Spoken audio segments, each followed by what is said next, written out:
After working for some time in the South Sea House, Lamb obtained a clerkship in the accounts office of the East India Company. Charles lamb English essayist अंग्रेजी निबंधकारों में एक महत्वपूर्ण हस्ताक्षर हैं। निबंध या एसे की परंपरा फ्रांस से चालू होती है। फ्रांस के मोंटेन निबंध लेखन को प्रारंभ करते हैं और फ्रांस से निबंधों की परंपरा इंग्लिश में आती है। एलिजाबेथन काल के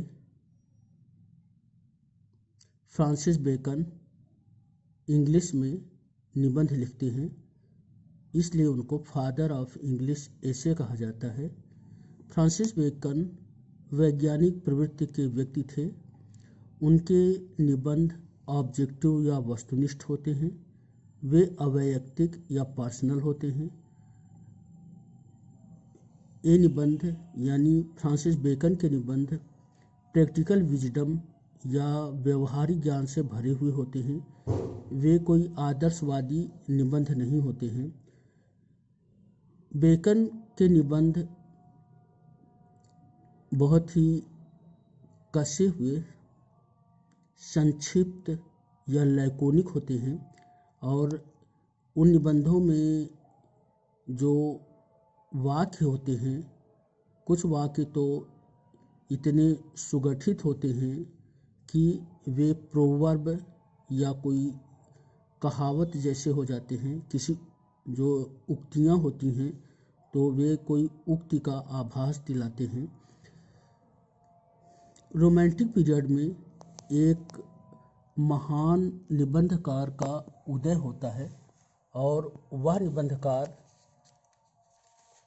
प्रिंस ऑफ द एसेइस्ट कहलाता है, यानी निबंधकारों का राजकुमार कहलाता है।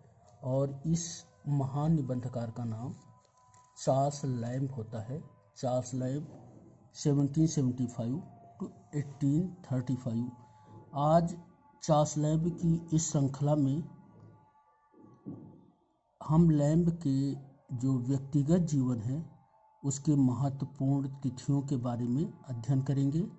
इसके पश्चात की श्रृंखला में उनकी साहित्य कृतियों का अध्ययन करेंगे।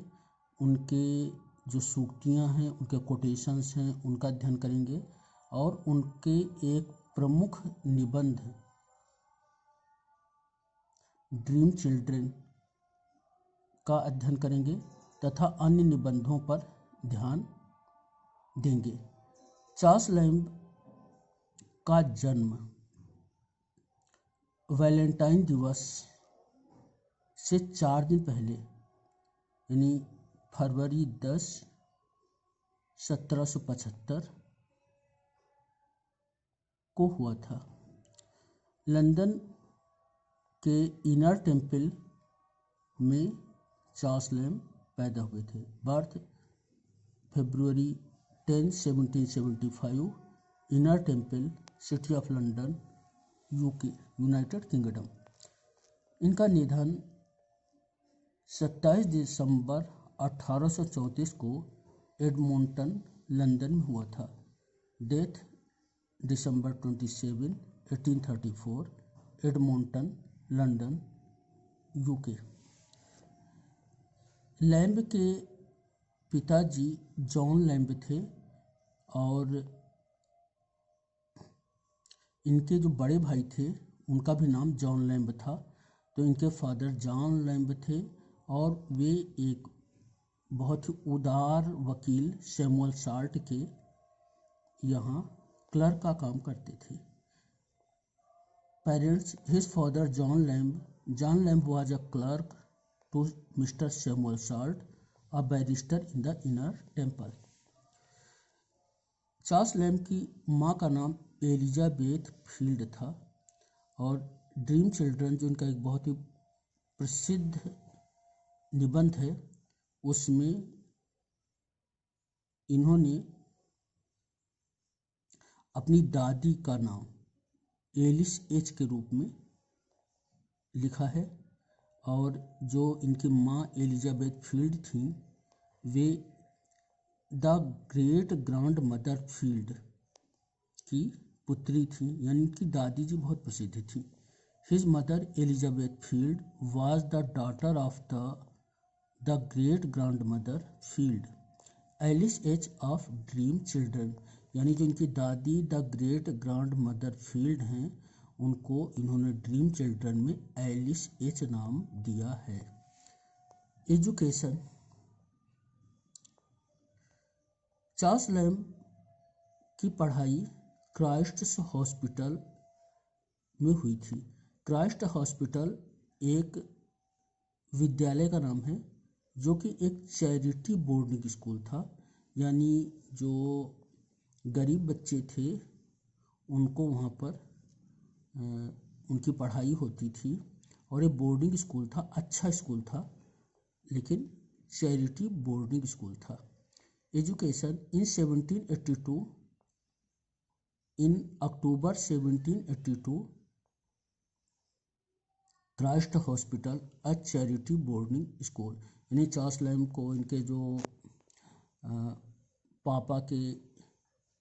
पापा इनके जिनके यहाँ जॉब करते थे सैमुअल साल्ट, उनकी हेल्प से इनको क्राइस्ट हॉस्पिटल नामक चैरिटी बोर्डिंग स्कूल में इनको प्रवेश दिला दिया गया अक्टूबर 1782। In Christ hospital he became intimate friend of S T Coleridge, his 3 years senior. Child hospital में, यानी जो एक क्राइस्ट हॉस्पिटल में, जो क्राइस्ट हॉस्पिटल था एक बोर्डिंग स्कूल था, प्रसिद्ध बोर्डिंग स्कूल था, तो क्राइस्ट हॉस्पिटल में इनको एक और लड़का मिला, उसका नाम था एस टी कोलरिज, और एस टी कोलरिज इनसे 3 साल बड़े थे, तो वहाँ से इनकी कोलरिज से बहुत ही गहरी दोस्ती हो गई। Occupation, romantic English poet, essayist and critic. तो चार्ल्स लैम्ब साहब रोमांटिक इंग्लिश पोएट हैं, निबंधकार एसेइस्ट हैं और समालोचक क्रिटिक हैं, ये तीनों चीज़ हैं। Charles lamb was the 7th and the youngest child of his parents. अपने जो पेरेंट्स थे उनके 7वें और सबसे छोटे लड़के थे चार्ल्स लैम्ब। यद्यपि उनके पेरेंट्स के 7 बच्चे थे लेकिन 3 बच्चे ही बाद तक बच पाए थे, या 3 बच्चे ही सर्वाइव कर पाए थे। उनमें इनके बड़े भाई जॉन लैम्ब, बहन मैरी लैम्ब और चार्ल्स लैम्ब थे। 1782 to 1789 7 years the Christ hospital. तो ये 1782 से 1789 तक 7 साल चार्ल्स लैम्ब ने क्राइस्ट हॉस्पिटल में पढ़ाई की थी और ये यूनिवर्सिटी पढ़ने के लिए नहीं जा पाए, इसका इन्हें दुख था।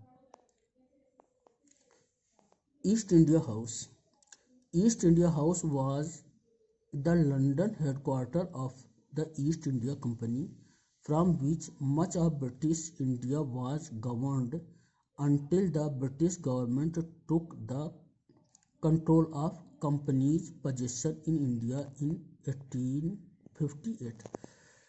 हम सभी जानते हैं कि भारत में जब अंग्रेज आए थे तो वे ईस्ट इंडिया कंपनी के रूप में आए थे।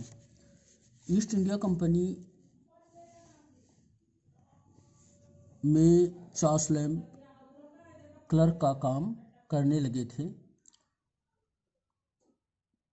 1792 में, और उन्होंने 33 साल तक ईस्ट इंडिया कंपनी में क्लर्क का काम किया था। बाद में ईस्ट इंडिया कंपनी में इनको रिटायरमेंट मिल गया और इनको एक अच्छी सी पेंशन मिली।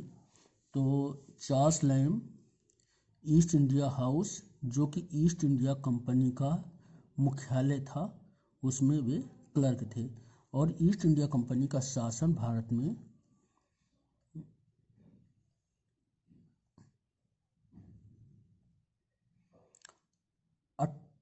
1858 तक रहा है। इन 1858 तक ईस्ट इंडिया कंपनी का शासन रहा है। 1858 के बाद जो ब्रिटिश साम्राज्ञी विक्टोरिया थी उनका शासन प्रारंभ हो गया था। तो यानी कि भारत को ब्रिटिश सरकार ने सीधे अपने हाथों में ले लिया था। खैर, east India house was located in Leadenhall Street in the city of London. Lamb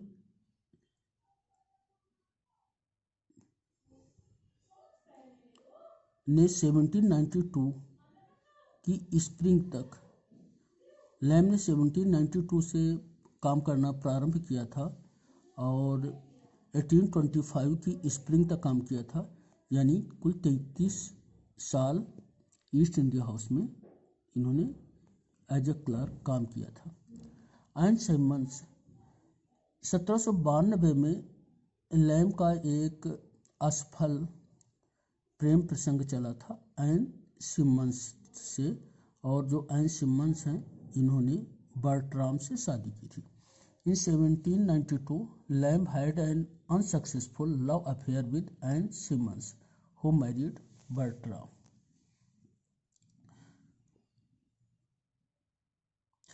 अच्छा, ये जो प्रेम प्रसंग था, एन सिमंस थे, तो एक किताब लैम्ब ने लिखा है, एक उपन्यास लैम्ब ने लिखा है, ए टेल ऑफ रोजामुंड ग्रे। और ये रोजामुंड ग्रे वाला जो उपन्यास है, ए टेल ऑफ रोजामुंड ग्रे, ये 1798 में प्रकाशित हुआ था। और उसी साल वर्ड्सवर्थ और कोलरिज ने, जिसे रोमांटिक मैनिफेस्टो कहा जाता है, लिरिकल बैलेट्स भी प्रकाशित किया था।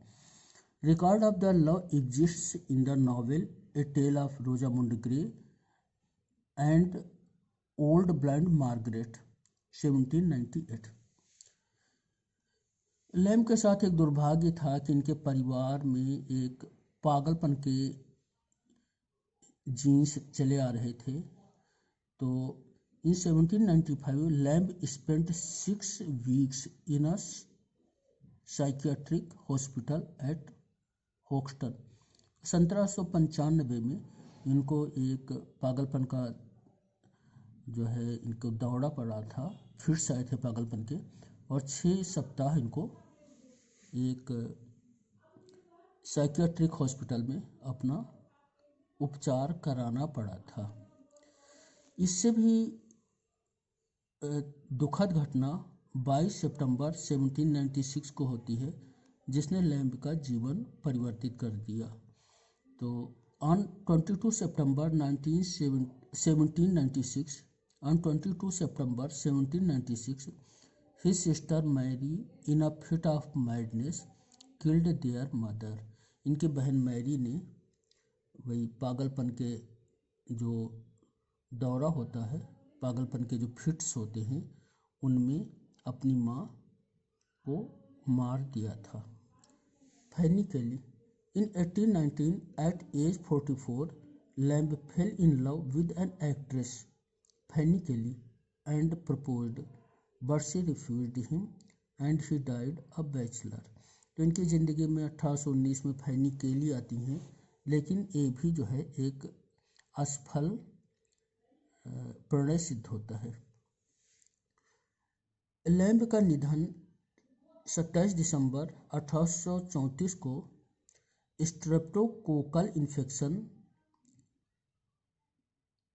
इरिसीपेलास से हो जाता है। On 27 December 1834 Lamb died of a streptococcal infection erysipelas just a few months after Coleridge. तो इनके बहुत बड़े दोस्त कोल्ड्रिज की निधन होता है और उससे कुछ महीनों बाद चार्ल्स लैम्ब 27 दिसंबर 1834 को इस दुनिया से चले जाते हैं। अगले वीडियो में हम लोग लैम्ब के कृतित्व के बारे में बात करेंगे, उनके एक महत्वपूर्ण निबंध ड्रीम चिल्ड्रन के बारे में बात करेंगे, और उनके कुछ अन्य निबंधों के बारे में भी बात करेंगे। धन्यवाद।